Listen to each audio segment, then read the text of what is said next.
Hello and welcome to another video by Cracku.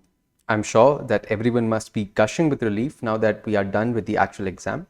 It is also natural that most aspirants might be curious about the varied opinions concerning the slot-wise difficulty and performance.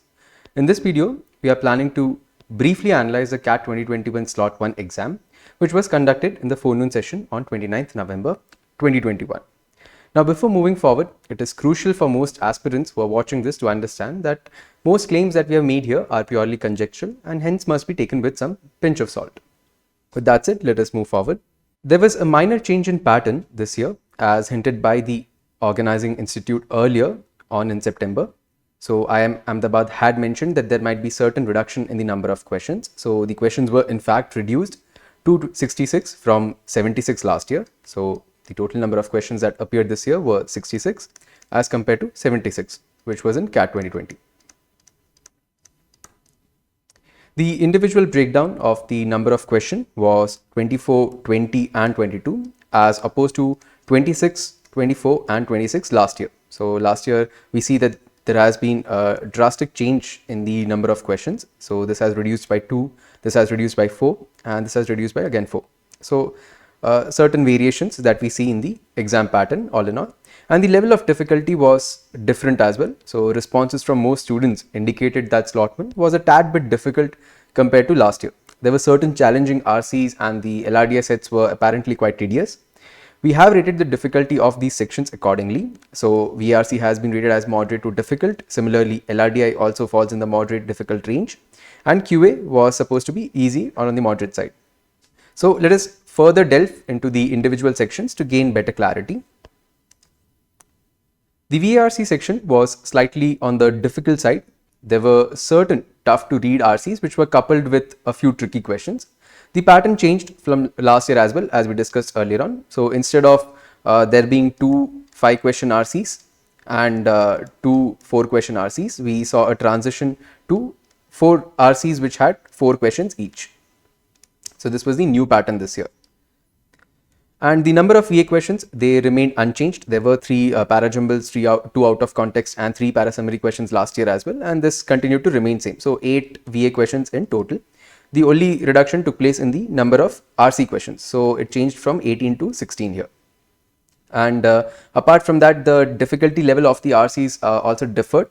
There was one particularly difficult RC which was on utopia dystopia. So this was apparently a critique on Thomas More's book, which is called The Utopia, and most students or most aspirants complained that this was particularly difficult and the questions were also very tricky to answer. So this is one RC that could have been ditched.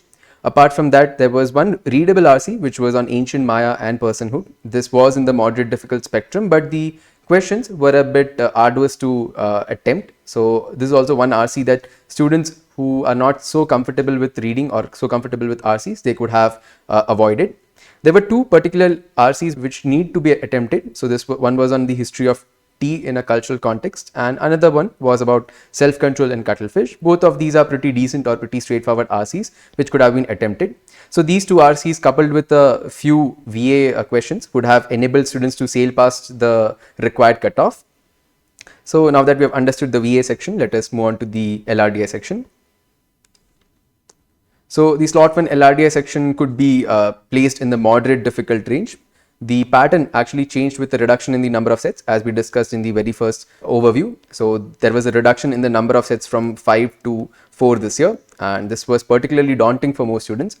So they felt that this reduction in itself is quite demanding because, well, there was not much of a choice in terms of selecting sets. The available choices which were available to us were quite difficult or time intensive to solve. So there was one DI set which was on horizontal bar graph indicating revenue, and this was an easy attempt. So this has to be attempted by most aspirants. I hope you guys did attempt this one. And apart from that, we have these remaining 3 sets which were again quite time intensive to solve. This 4-question set particularly was a trap which most students needed to avoid. You could have gone for either the grouping arrangement which was on professors and research paper. So you could have solved some set of questions from this particular LR set. And there was also a puzzle or an arrangement puzzle which was about friends, acquaintances and strangers. So students or aspirants could have attempted this one as well. So say one set of 6 questions coupled with one set of 4 questions would enable you to easily gain an impressive percentile. And apart from that, hopefully we expect that a few attempts, say 4 to 6 attempts, will enable students to reach the cutoff threshold. So LRDI all in all was in fact demanding for most aspirants. Let us move on to the next section, which was the QA. So most aspirants stated that the QA came as a relief and this was relatively easy. There was more emphasis put on arithmetic and algebra, as it is evident from the question distribution. So there were more than 10 questions from arithmetic and 5 questions from algebra. So these two topics in itself would have saved the day for you. And many of these aspirants in fact said that this enabled them to push their attempts. And there were many sitters, especially from these two topics, that most students had to attempt in order to reach a safe score threshold. So consequently, we could rate the QA section from slot 1 in the easy moderate range. With this, I hope that most aspirants were able to gain better clarity regarding the question breakdown and the level of difficulty concerning slot 1. We will come out with a more definitive set of inputs once the response sheets are out. For now, we hope that this was helpful. In this video, we are going to do the analysis of slot 2 for CAT 2021.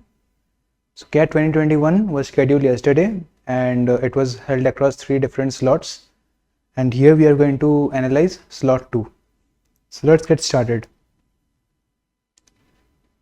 The pattern was pretty much uniform across all the 3 slots, in which VARC had 24 questions, DILR had 20 questions and QA had 22 questions, and this was kept uniform across all the 3 slots. As CAT had promised earlier that it would reduce the number of questions as compared to 2020, it has done the same. Last year there were 76 questions, this year they only kept 66 questions. Duration remained the same, it was a 2 hours paper with 40 minutes in each section. If we look at the number of theta questions, VARC had 5 theta questions, which was mainly in the VA section, as we all know. DILR had 5 theta questions and QA had 8 theta questions, which brings a total of 18 theta questions out of 66 questions. So this was the structure of the paper, and apart from the theta questions, everything else stayed the same across all the 3 slots. So let's get started on the individual section wise analysis of this paper. So VARC, again, it had 4 reading comprehensions, and each of these reading comprehensions had 4 questions each. In the VA section, there were 3 parajumble questions, 3 para-summary questions and 2 odd one out questions. Out of these, para, jumbles and odd one out, these were theta. Whereas RCs and para-summary, they are your MCQ questions. There were 4 RCs on psychology, nationalist view, truth and power and language. So these are the 4 RCs that were there, and the overall difficulty level was again moderate to difficult. It would be safe to attempt 3 RCs. If you are very good in RCs, you can also attempt 4 RCs, but 3 is a very good attempt. So this was all about VARC. And if we go to DILR, again DILR was very similar to what was asked in slot 1 and slot 3. There was 1 DI set and there were 3 LR sets. The DI set had 4 questions. So in LR there was 1 set with 4 questions and 2 sets with 6 questions each. So the DI set should have been attempted, and the DILR was fairly moderate in this paper. Again, the real thing that CAT was testing was your set selection. If you could select the right set and attempt the questions accurately, I think you will land up with a very good score. So this was all about the DILR section. And going to the quant section, again across all the 3 slots in CAT 2021, the quant paper was an arithmetic heavy paper.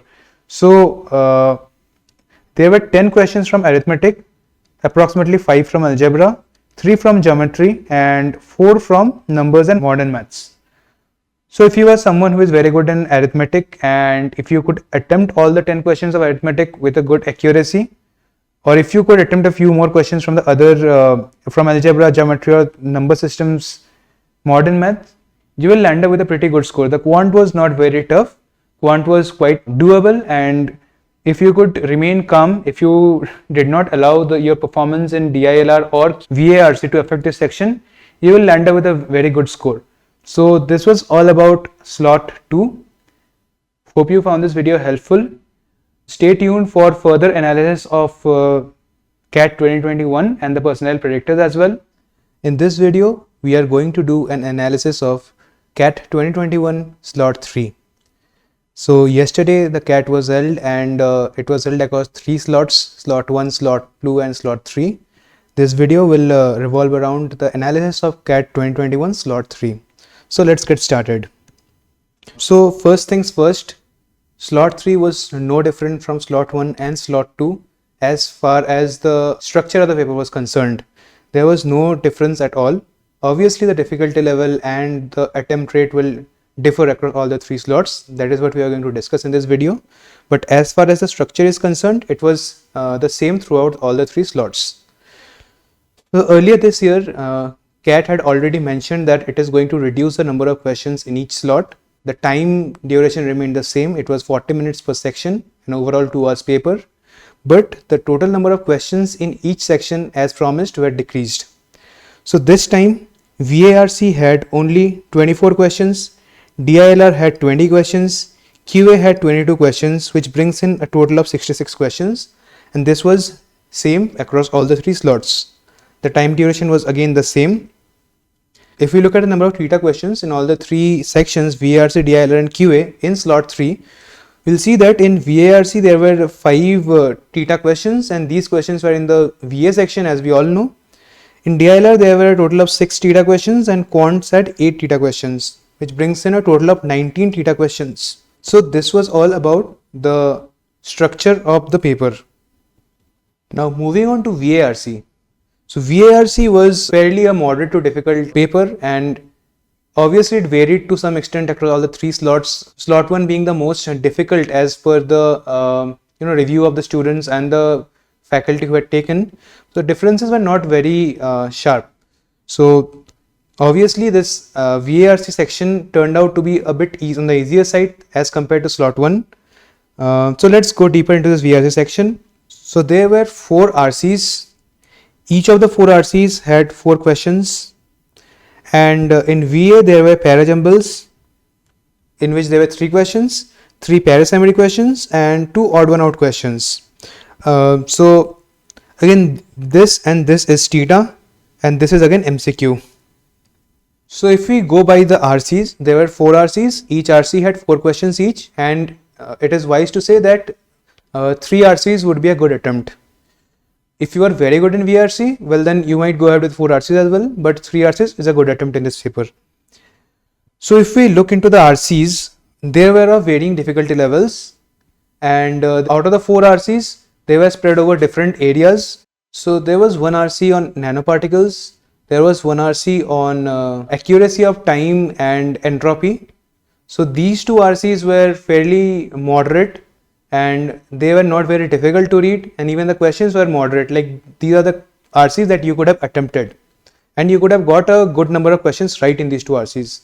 The other 2 RCs, one of them was on the innateness of language and what are 2 philosophers or writers' view on the same, and the other one on the concept of unconsciousness. These 2 are fairly on the difficult side, and the questions were also not too straightforward. So these 2 were moderate to difficult. So these are the RCs that you should have attempted in the end, and it's fine if you have left one of these 2 RCs. So this was all about the reading comprehension part.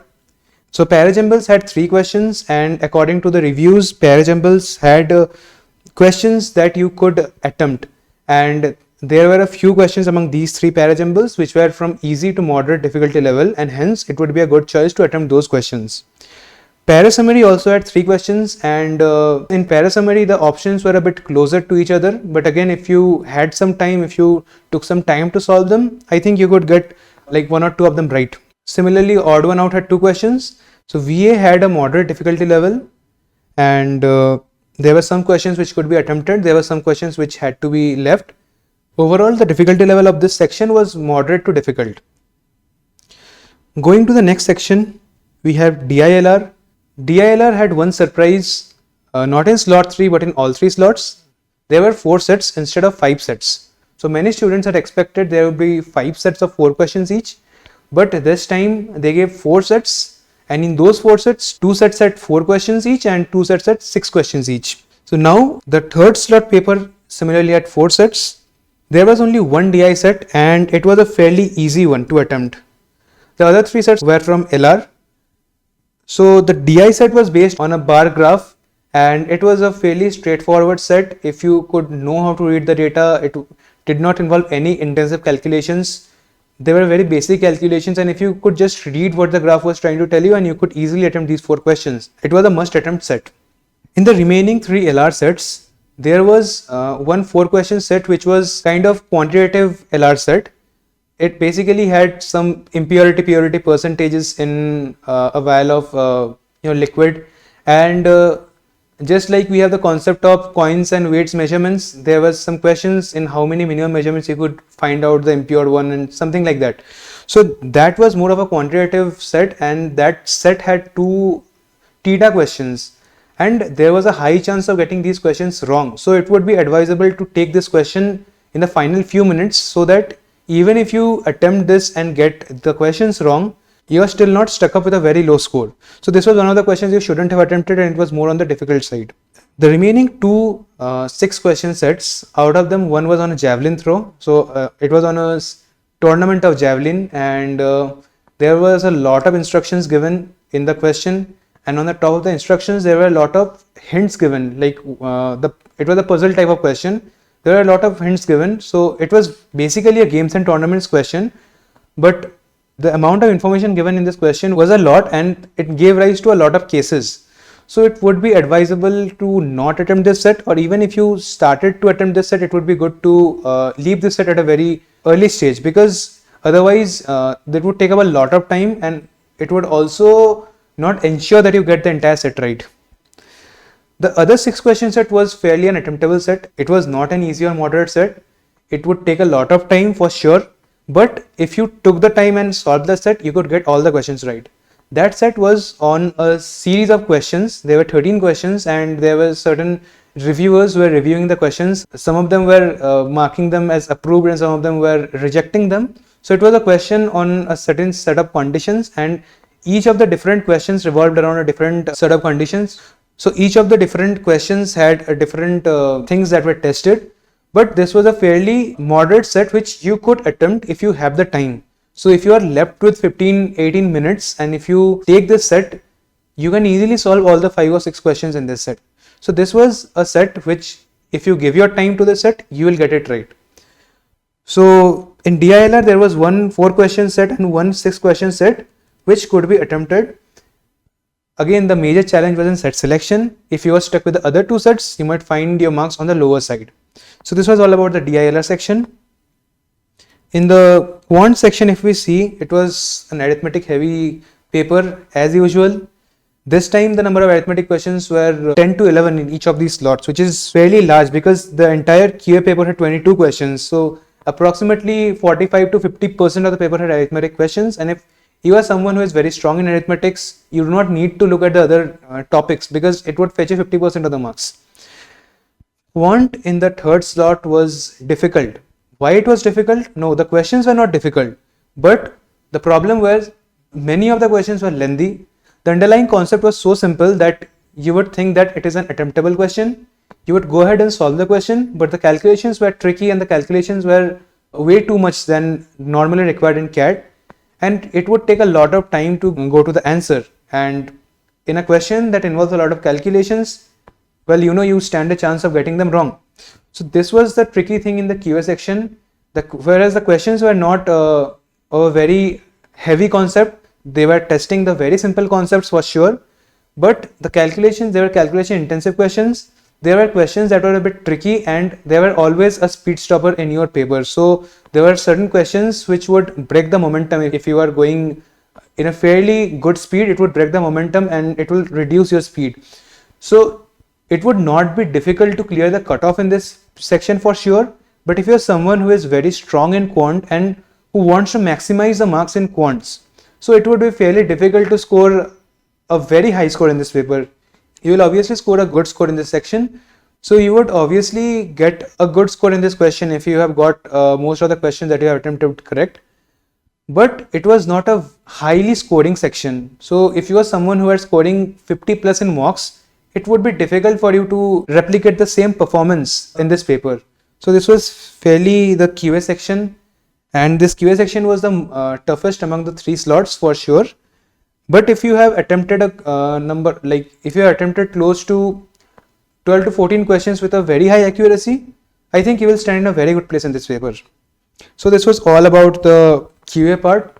This was the analysis of 2021 slot 3. This was based on an initial perception by the test takers, by our faculty, by some of our students. We will give more detailed analysis and percentile predictors in the further few days. So hope you found this video helpful. Thank you.